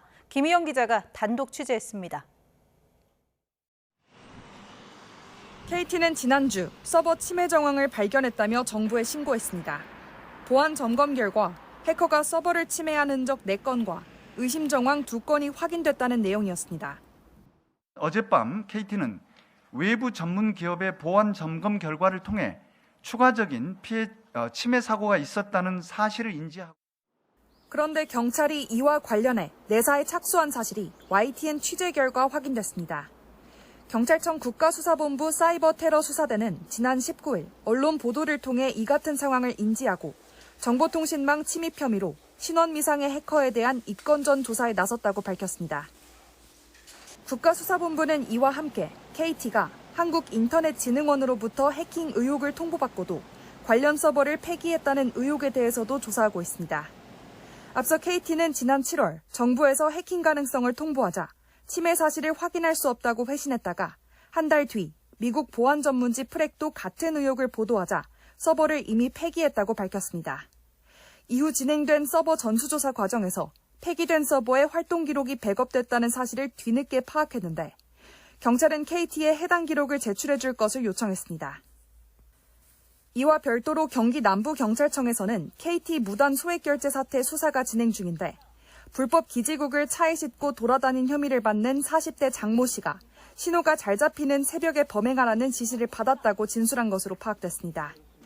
경찰은 또 지난 22일 기준 경찰에 신고한 피해자는 214명, 피해액은 1억 3,650만여 원으로 집계됐다고 밝혔습니다. 서울 동작구 4명과 서울 서초구 1명도 새롭게 포함됐습니다. 아직 KT에서 자체 집계한 피해자 362명, 피해액 2억 4천만 원과는 차이가 있는데 경찰은 추가로 접수되는 사건도 유사 사건으로 판단되면 피해 규모에 포함할 예정입니다. YTN 김희영입니다. 국회 과학기술정보방송통신위원회가 이딴 대규모 해킹 사태와 관련해 소비자 피해를 구제하고 향후 대책을 모색하기 위한 청문회를 진행합니다. 여야는 내일 청문회를 통해 SKT와 KT 등 이동통신사 정보 유출 사태, 더해 롯데카드 등 금융사 해킹까지 전방위적으로 들여다본다는 계획입니다. 채택된 증인 명단에는 김영섭 KT 대표이사와 조좌진 롯데카드 대표이사 등 6명이 포함됐고 이종현 SKT 부사장, 홍관희 LG U+ 전무 등 4명은 참고인 명단에 이름을 올렸습니다. 김건희 씨 관련 의혹들을 수사하는 민중기 특검팀이 수사기간을 30일 연장하기로 했습니다. 최상병 특검팀은 다음 달 실질적인 수사를 마무리하는 것을 목표로 이종섭 전 국방부 장관 등 관련자들 조사에 박차를 가하고 있습니다. 조성호 기자의 보도입니다. 민중기 특별검사팀은 오는 29일 만료 예정이던 수사기간을 한 차례 늘리기로 했습니다. 지금 수사 중인 사건이 완료되지 않아 30일 더 활동을 이어가기로 한 겁니다. 특검법 제9조 3항에 따라 30일간 수사기간을 연장 결정할 예정입니다. 각종 의혹의 정점인 김건희 씨와 권진법사 전성배 씨 등 핵심 인물 다수를 재판에 넘겼지만 매관 매직과 집사 게이트 등 여러 의혹으로 수사망이 넓혀진 만큼 시간이 더 필요하다고 판단한 걸로 보입니다. 특검은 당장 김 씨 측근인 김승희 전 대통령실 의전비서관 자녀의 학교폭력 무마 의혹 수사를 본격화했습니다.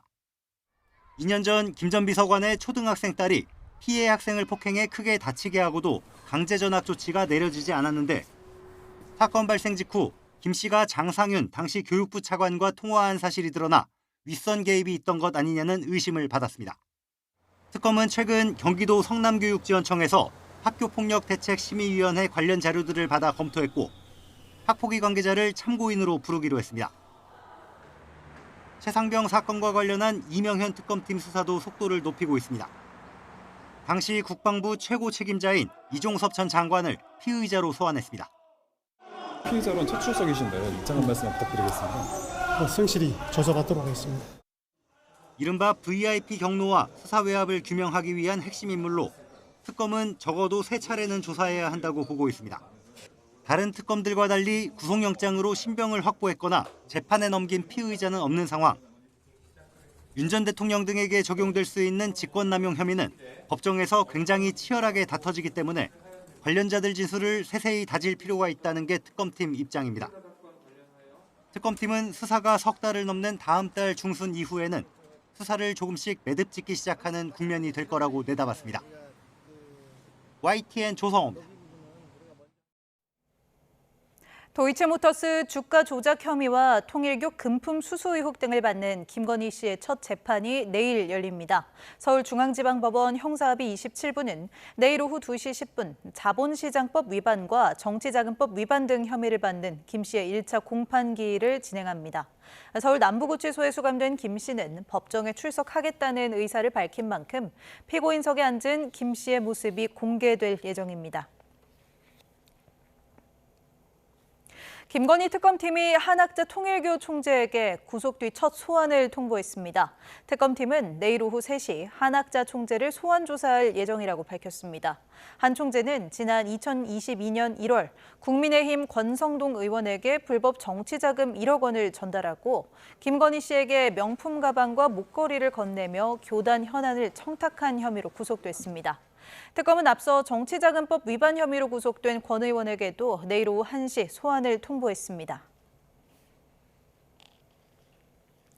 이렇게 통일교 한학자 총재가 구속된 것을 두고 민주당은 정교 분리 원칙을 위반한 중대 범죄라고 압박 강도를 높였습니다. 반면 국민의힘은 관련 언급을 자제하면서도 특정 종교 탄압은 유감이라고 맞섰습니다. 박희재 기자가 보도합니다. 통일교 한학자 총재가 구속된 날 더불어민주당은 국민의힘과의 유착 의혹을 집요하게 파고들었습니다. 한 총재는 정교 유착 의혹의 핵심 인물이라며 헌법 원칙을 정면 훼손한 중대범죄의 실체를 규명해야 한다고 특검에 촉구했습니다. 권성동 의원에 이어 한 총재가 구속된 건 헌법 유린과 국정농단 실체를 밝혀낼 결정적인 계기가 될 거라면서 신천지까지 거론하며 전선을 넓혔습니다. 민주당은 강력히 촉구합니다. 특검은 정교유착 국정농단의 실체를 끝까지 밝혀주십시오. 국민의힘은 별도 언급은 자제하면서도 한 총재가 구속됐다고 청탁 실체가 드러나는 건 아니다. 특정 종교와 연결하려는 정치 공작은 유감이라고 밝혔습니다. 마찬가지로 헌법을 들었는데 헌법에 종교의 자유가 명시돼 있다면서 특검이 종교를 탄압한다고 비판했습니다. 헌법상 명백히 종교의 자유가 인정되는 대한민국에서 그 특정 종교를 향해서 탄압하는 것에 대해서는 매우 유감스럽게 생각을 합니다. 수사기관과 인력을 강화한 더 센 특검법이 국무회의를 통과한 것에 대해서도 대통령 순방 중에도 야당 탄압 폭주를 멈출 줄 모른다며 유엔 총회에서 민주주의 회복을 운운하는 이중성에 세계 정상들도 놀랄 거라고 비꼬았습니다. 이런 가운데 민주당은 내란재판부 설치를 핵심으로 하는 특별법 심사를 이어갔습니다. 3대 특검 사건을 담당하는 1, 2심 재판부를 따로 만드는 내용이 핵심입니다.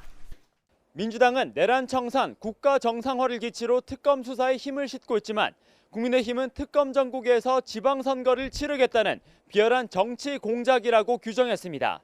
YTN 박희재입니다. 지난 1년 동안 무려 5만 8천 번이 넘게 경찰에 허위 신고를 반복한 남성이 체포됐습니다. 경찰은 이 남성에 대해 형사처벌 외에도 손해배상 소송도 검토할 예정입니다. 표정우 기자의 보도입니다. 현관문이 열리자 밖에서 기다리고 있던 경찰관들이 집 안으로 진입합니다.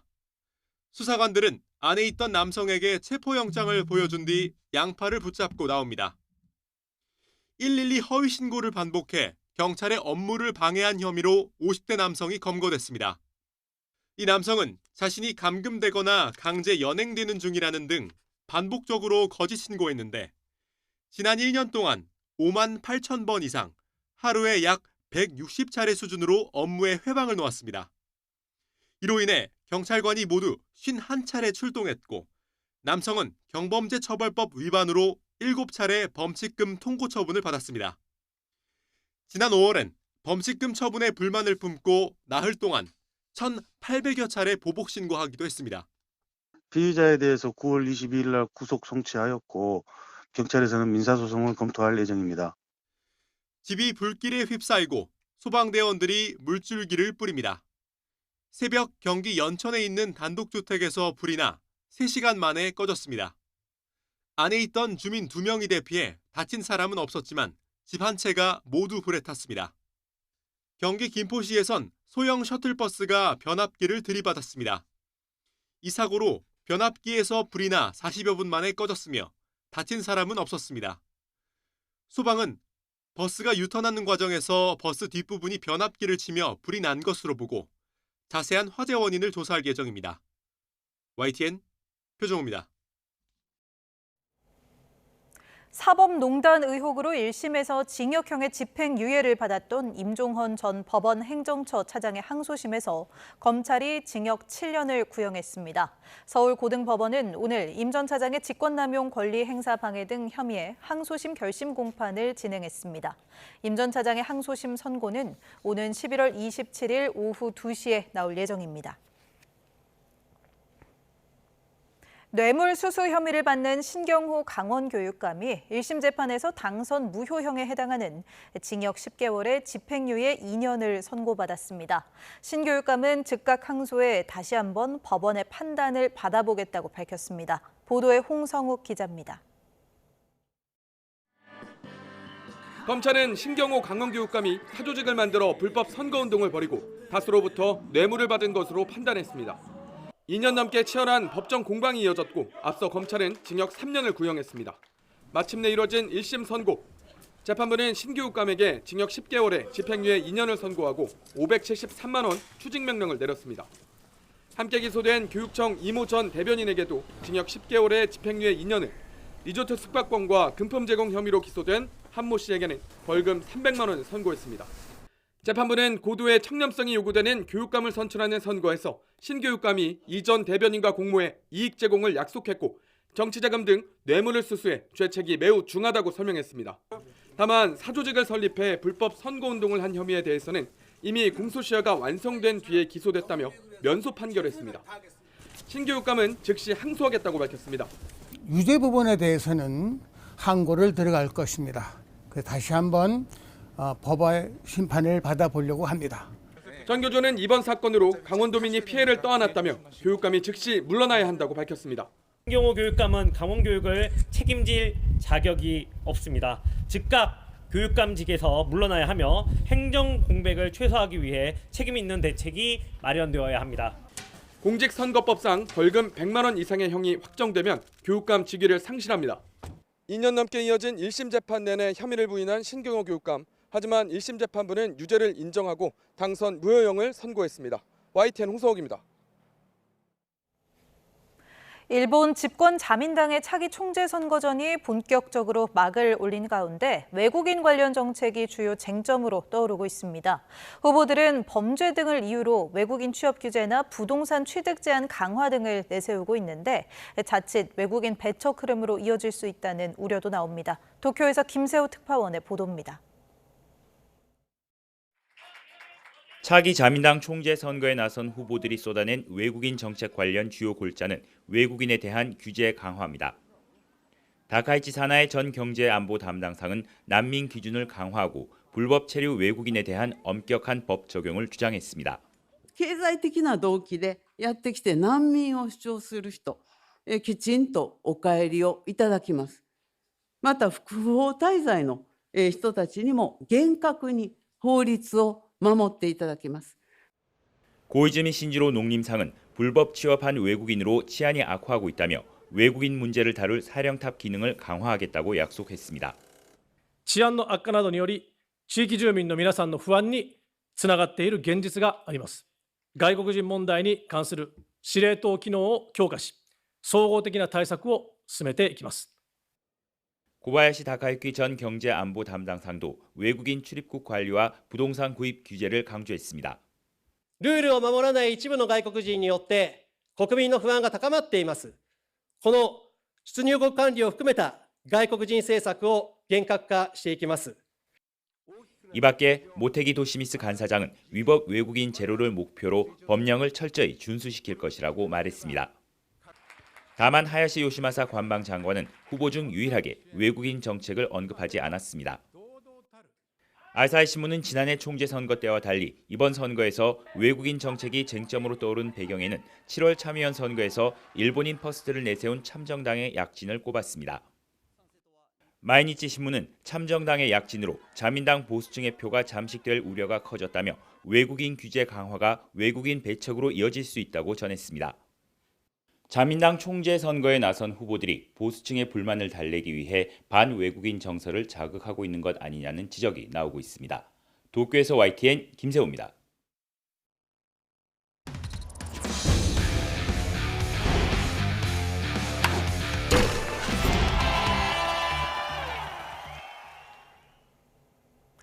LAFC 손흥민 특유의 몰아치기 본능이 잉글랜드에 이어 미국 무대에서도 살아나고 있습니다. 최근 3경기에서 5골에 도움 2개를 올리며 3번째 베스트 11에 뽑혔습니다. 이대건 기자입니다. 경기 시작 단 52초 만에 벼락골로 몰아치기의 포문을 연 LAFC 손흥민. 다음 솔트레이크를 상대로 3골이나 퍼부었습니다. 미국 프로 무대 진출 이후 첫 해트트릭입니다. Yeah, it's amazing to get first hat-trick in MLS. I mean, it's very happy, but yeah, grateful to everyone.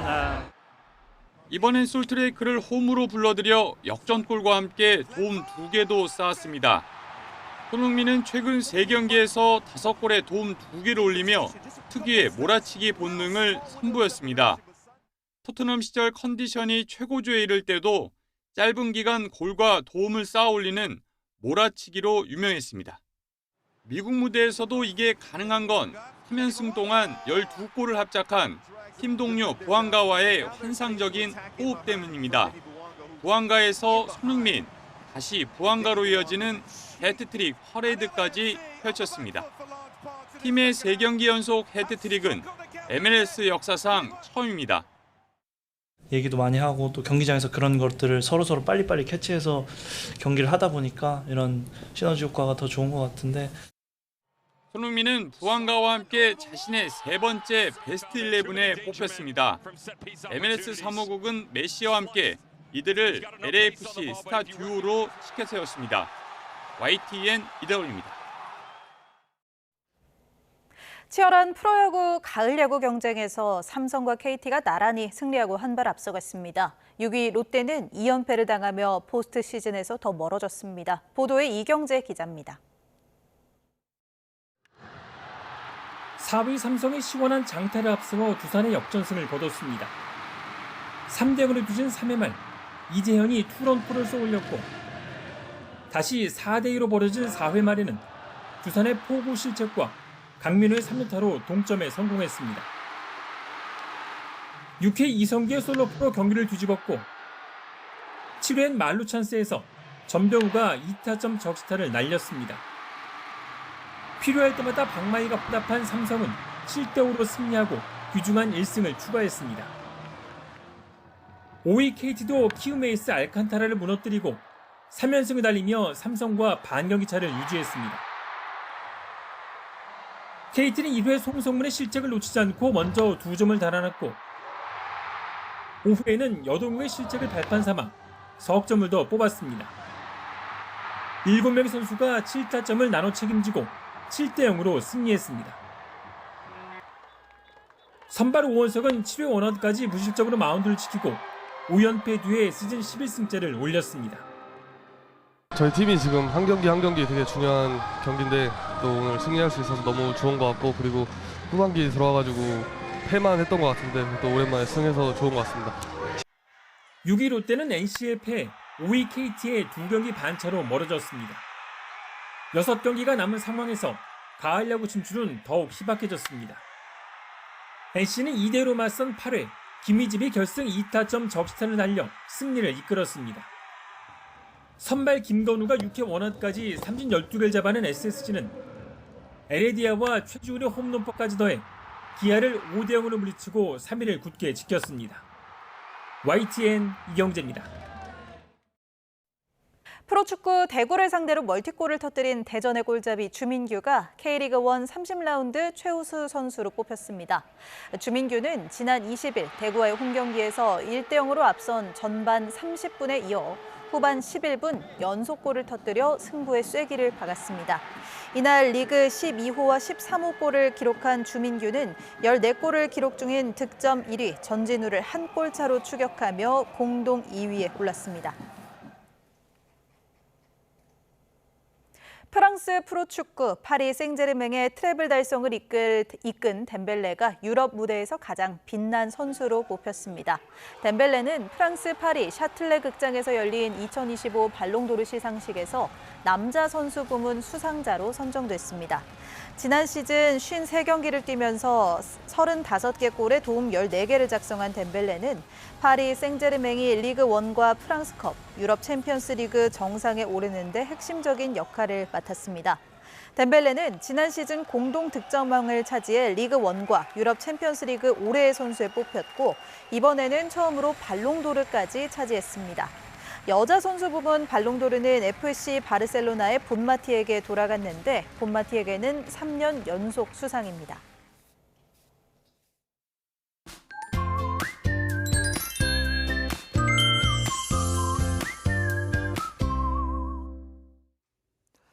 내일은 전국에 가을비가 내리겠습니다. 내륙으로도 비구름이 유입되면서 제주도에 이어 오전부터 낮 사이에는 전국으로 비가 확대되겠는데요. 이번에도 역시 여름처럼 강한 비가 집중됩니다. 저녁까지는 중서부 지방을 중심으로 시간당 20에서 30mm의 장대비가 오겠고 모레 새벽에는 충남 서해안과 전북을 중심으로 시간당 최고 50mm의 매우 강한 비가 쏟아지겠습니다. 강한 비와 함께 충남 서해안과 호남의 많은 곳은 100mm 이상, 그 밖에 중서부와 경남에도 최고 60에서 80mm 이상의 많은 비가 내리는 곳이 있겠습니다. 여기에 돌풍과 벼락도 동반될 것으로 보이는 만큼 피해 없도록 대비 철저히 해주시기 바랍니다. 내일 아침 기온은 서울 20도, 대전 20도, 대구 19도로 오늘보다 1도에서 3도가량 높겠습니다. 낮 기온은 서울 24도, 대전 28도, 광주 30도로 수도권은 오늘보다 낮아지지만 다른 지역은 2도에서 5도가량 높아지겠습니다. 중북부 지역은 모레 새벽부터 오전 사이 비가 그치겠지만 충청도는 밤까지, 남부지방은 글피까지 오락가락 이어지겠고 주말에는 충청과 호남을 중심으로 휴일에는 전국에 또다시 비가 내릴 전망입니다. 날씨 정보였습니다. 네, 몇 시간 뒤면 이재명 대통령이 유엔 총회에서 기조연설을 할 예정입니다. 이어지는 뉴스 특보를 통해 관련 소식들 전해드리겠습니다. 네, 화요일 밤 뉴스나이트는 여기서 인사드립니다. 고맙습니다.